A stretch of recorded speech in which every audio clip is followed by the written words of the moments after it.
How did America come to the place where we allow men to marry men?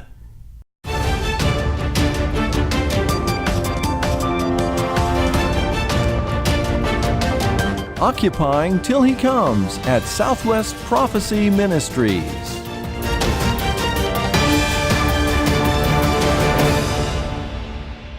Welcome, friends. This is Dane Rome, your announcer for today's Last Days Beacon program. Thanks for listening and thank you for joining us. Just a reminder that these programs are supported by your gifts to this ministry.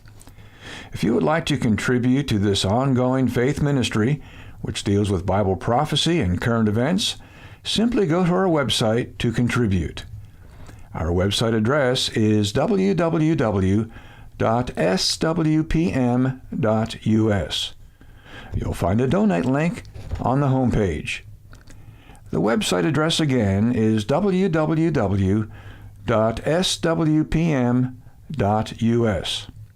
Thank you for your prayers and support for this faith ministry.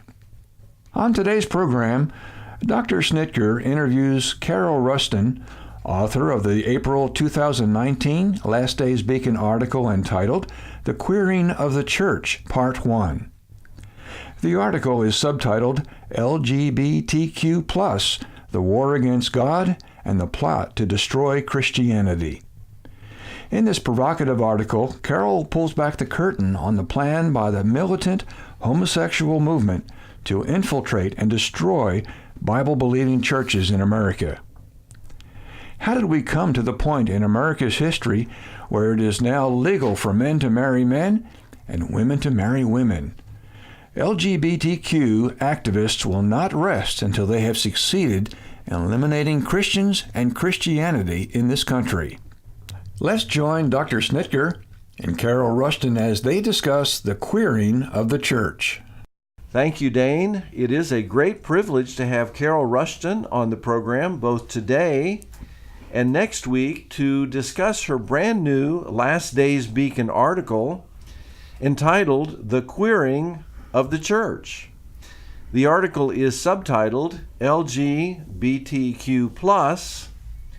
The War Against God and the Plot to Destroy Christianity. My friends, if you are not a subscriber to the Last Days Beacon articles, these are monthly articles produced by our ministry and mailed out to those who are subscribers. Or if you would like extra copies of this particular article, our announcer will share how to do that at the end of today's program. Well, I have had the privilege of knowing and working with Carol for many years at a previous ministry. Carol is an accomplished author and broadcaster and had the privilege of living in Jerusalem for 8 years while working at the Jerusalem Post. She authored the book Understanding Israel and the Middle East for our ministry recently. And friends, if you have not ordered this 175-page book, let me encourage you to go to the bookstore at www.swpm.us and do so. This will be a very informative book for you and will correct many of the misconceptions that are out there in the media today concerning Israel and the Middle East. Well, I have given Carol the unusual assignment of attending the recent God's Voice conference here in Oklahoma City, and I tasked her on becoming an expert on the subject, the queering of the church. And I'm sure it's probably not the most preferred assignment that I could have given Carol, but I think it's a very needful and timely one. You know, the devil uses many different things to attack the church through the ages. And I think this particular subject, the queering of the church, represents a last days attack against the church by the evil one. So we're going to talk about this provocative subject, the queering of the church, on our program today and next week. So Carol, welcome to our program today. Thank you so much, David. It's great to be here once again. Well, this is definitely a provocative subject. It's sometimes a subject that we don't consider appropriate for polite company, but it is the world in which we live. And so we need to be true to the gospel, true to the Word of God on all matters. And this is a matter, I believe, that the devil and his crowd has forced us to deal with in our day. So let me begin with my first question, and probably a question that all of our listeners are thinking, and that is this: how did we get to where our country now allows men to marry men? I can assure you, when I was growing up in the 1950s and 1960s, I could not have imagined that we would come to the point in this country where it is now legal for men to marry men and women to marry women. So, Carol, how did we get here? Well, I think a lot of Christians and older seniors, maybe not, who are not Christians but grew up with some type of a moral foundation in their family, in our culture, in our society, in our nation, are wondering that as well. So I think that even though it's not a topic that we probably enjoy discussing, it is been forced upon us, and we have to deal with it. We have to look at this issue and try to have a Christian biblical worldview on this particular topic. I think a lot of Christians and seniors are shocked about what has happened to our country in the last 10 to 15 years, and they think all these things have happened overnight. Well, things don't happen, quote, overnight, unquote.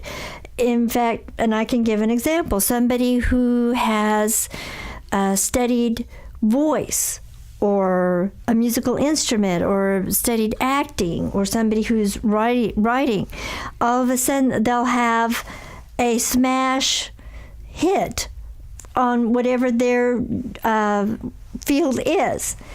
But they didn't have just a smash hit overnight. They worked many, many, many, many years. In 90% of the cases, 90 to 95% of the cases, somebody can be an overnight sensation, but they're really not an overnight sensation because they've worked many, many years to prepare themselves to be put in a position in which they can be a success in whatever field that they choose. I heard someone say that it takes something on the order of 10,000 hours to become proficient in a single instrument. 10,000 hours. Mm-hmm. That's a lot of practice time over a lot of years. So we didn't get to the point in our nation where men are marrying men and women are marrying women overnight. This happened over the course of about 100 years. We have to remember that number one, we've had a couple of world wars in the last 100 years. That changed society, that changed culture when you have these kind of catastrophic events that happen to a world, happen to our nation. And after those things, people looked at the world differently. For instance, we had some presidents like Woodrow Wilson who pushed through the League of Nations. After that failed, we had World War II. Then we had the United Nations was formed, still trying to bring about world peace. You know, another event that just comes to my mind is the 1925 Scopes trial that has, received a lot of attention via the play that came about. But in that 1925 Scopes monkey trial, as it was known, the media used that to slander fundamentalism.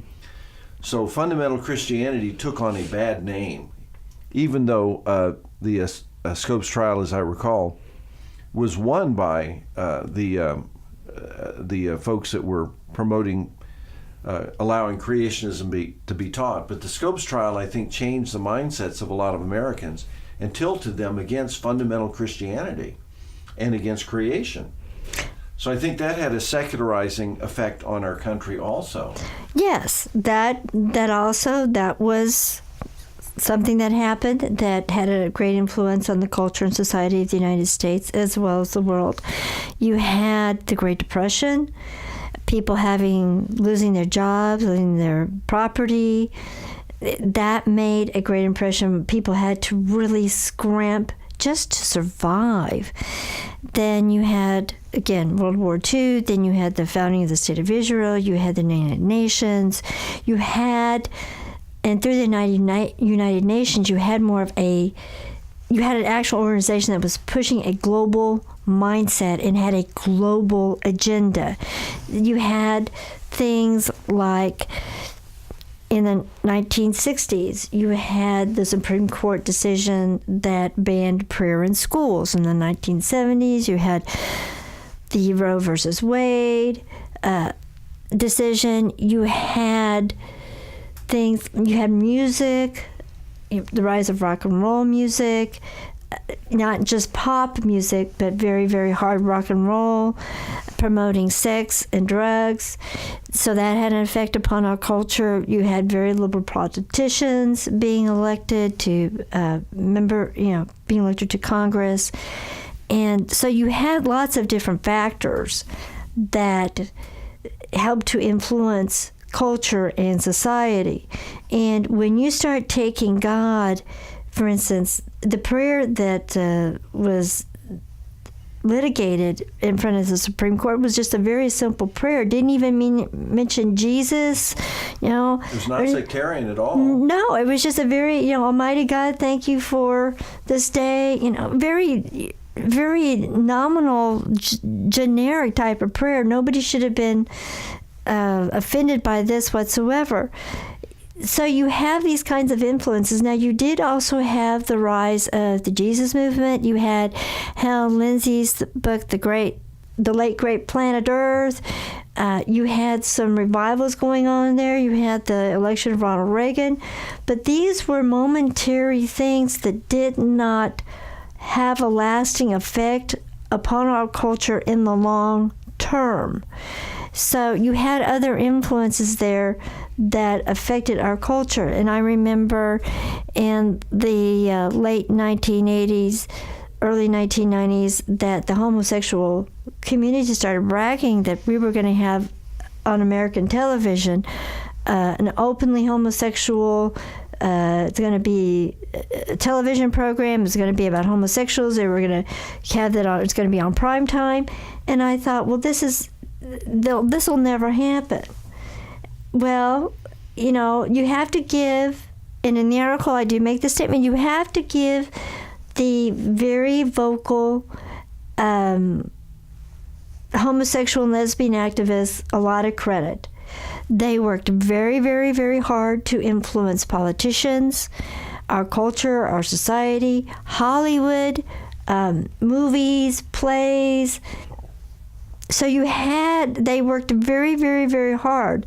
Churches, you had homosexuals like Gene Robinson, who was a bishop in the Episcopal Church, a priest in the Episcopal Church, who came out as an open homosexual and had his partner, and he was allowed to be a priest or a pastor in the Episcopal Church. So you had these things happen. When I came, as you said, I spent most of the 1990s in Israel. When I came back, I heard about this show, Will and Grace, and it was supposed to be a comedy. It was supposed to be about a homosexual living with a heterosexual woman, single. They were both supposedly, quote, single, unquote, and it was supposed to be a comedy. And I couldn't understand when people would tell me, well, I dedicate Thursday night and I watch all these shows on NBC, and they would list all the shows, and Will and Grace was one of them. That was comedy night on NBC.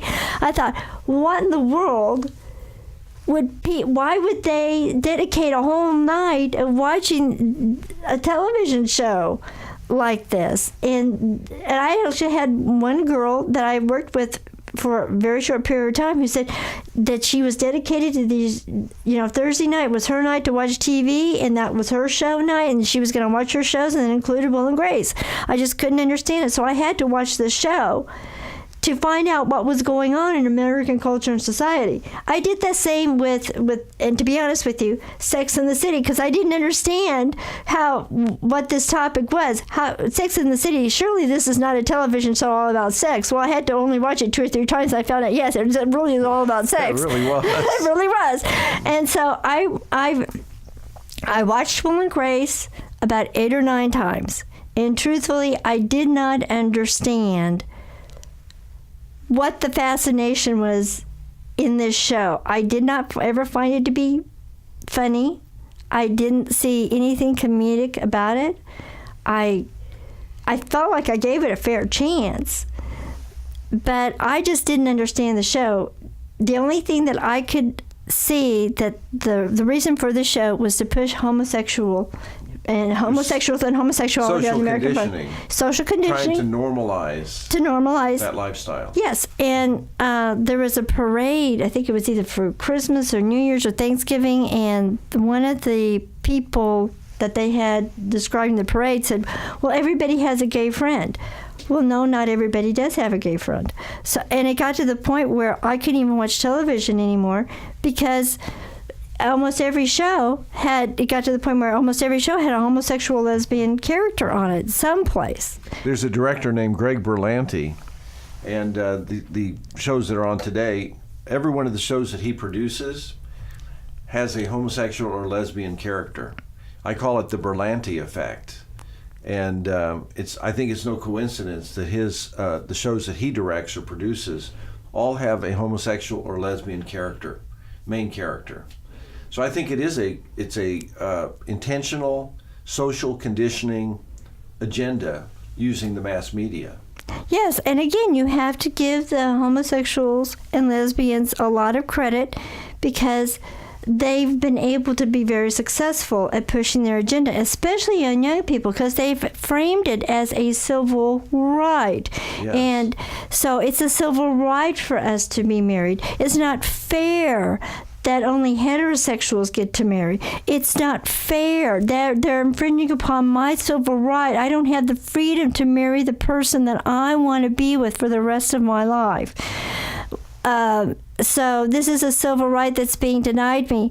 They've been very successful at convincing younger people to accept that.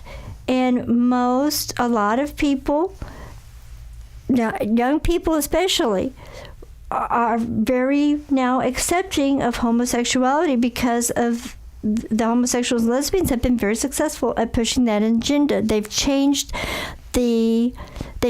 they framed the question differently. Mm-hmm, mm-hmm. So it's so these things don't just happen. The American public has been conditioned for many, many, many, many years. We also have to, even as far as, I think it was either 1960s when you had Midnight Cowboy come out. Yes, that's right. So that goes way, way back. It goes way, way, way, way back. Yes. So this has been a campaign that has spanned many decades, and of course their crowning achievement, they say, is the 2015 Supreme Court decision that legalized, gave the legal right for homosexuals and lesbians to marry. So my next question, Carol, is now that they have achieved what one would think would be their crowning achievement, since many consider the Supreme Court to be the highest, the law of the land, which of course is a misnomer, since the Supreme Court does not pass laws. They only give opinions that do not have the force of law. But with the 2015 Supreme Court decisions, quote, giving homosexuals and lesbians the legal right to marry, let me ask this, won't they now leave Christians alone? Not a chance. Not on your life. They have, if anything, doubled down their attacks on Christians. This has enabled them to become even more bold in their attacks on Christians and Christian churches. For instance, in the article, I list about 3 or 4 or 5 cases in which homosexuals and lesbians have come out against Christians. They filed lawsuits knowing that these Christians had like a bakery or a floral service or a farm or a wedding chapel that they provide wedding services to. These homosexual and lesbians know up front that the owners are Christians. They're regular customers. Most of them are regular customers, but they know that the people operating the businesses are Christians. And so they will deliberately target them. And of course, the Christians are going to refuse to service their same-sex wedding because of their Christian beliefs. And in every case that I've found or examined, the Christians are more than happy to bake them a cake for any other occasion. They have baked them cakes for other occasion or whatever, provided them flowers, done anything else for them that they can do. But as far as for a commitment ceremony for a same-sex couple or a wedding or something like that, they say that they cannot. This is very well known. They could go someplace else and get those things done by people who operate a bakery who's not a Christian, or provide flowers at their wedding who's not a Christian. But they don't.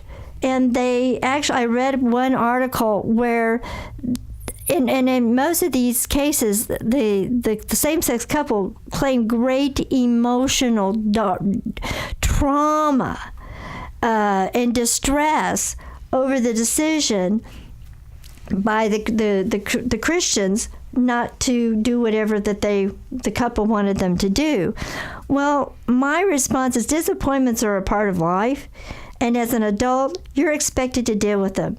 I don't always get to have everything that I want, and most people don't get to have everything in their lives that they want. It sounds like a legal ploy to get money. Claiming pain and suffering is, like the proverbial person who's in a minor fender bender, and they show up in court with a neck brace and a cane, so they can how should we say, exploit the system? Yes. So it sounds to me like they're exploiting the system by claiming pain and suffering and emotional trauma because there's one business that won't provide for their needs, even though there are multitudes of businesses that would. It seems to me like that there's some targeting going on. It's very, very open, and I only listed 4 or 5. I didn't have room in the article to list all of them because there are so many now out there. People are, it's becoming commonplace in our society that if you own a Christian bakery, or if you're a Christian who owns a bakery, a Christian who owns a flower shop, or even a photography business. Yes, a photography services weddings. Yes, and you're a Christian, you're not going to be allowed to operate in the United States of America unless you have a lot of money that you can pay for the defense and pay the fines that you're going to incur if a lawsuit is filed against you. We can talk, some of the more famous ones was Melissa and Aaron Klein in Oregon. They provided cakes for this woman who was a lesbian for all sorts of occasions. She knew that they were Christians, and she knew what the response would be when she asked if they would bake a cake for their same-sex wedding. This lesbian wanted to marry her partner, and and when they wouldn't, the couple filed suit with the Oregon Civil Rights Commission. Melissa and Aaron lost their business. They tried to operate it out of their home for a while, but they could not. They couldn't even hardly get out of their driveway because people were pelting their van and with all sorts of objects. They were getting death threats and hate mail, and that's another thing that when you're a Christian in this sort of a business and you come out and say, I'm sorry, but we can't do this for you. Can we do something else? We'll be more than happy to do whatever, as long as it's not having to do with your, same-sex wedding. Yeah, because we're Christians and we can't accept that. They get death threats. And it's modern day stoning, isn't it? It's public humiliation and stoning. Yes, basically, and it's targeting. They're no longer allowed. The Christians are no longer allowed to make a living at what they want to do, or they like to do, or that they're good at. If you're in this type of a business, I had actually considered opening or doing something else for a while, and it would have included a business that would have been in the artistic area, but I would never have been able to allow to do anything for a wedding because I know that I would be a target. Right. The potential for targeting. Sure. Yes. Well, I think we've reached a good stopping point for today. So, Carol, thanks for joining me for today's program.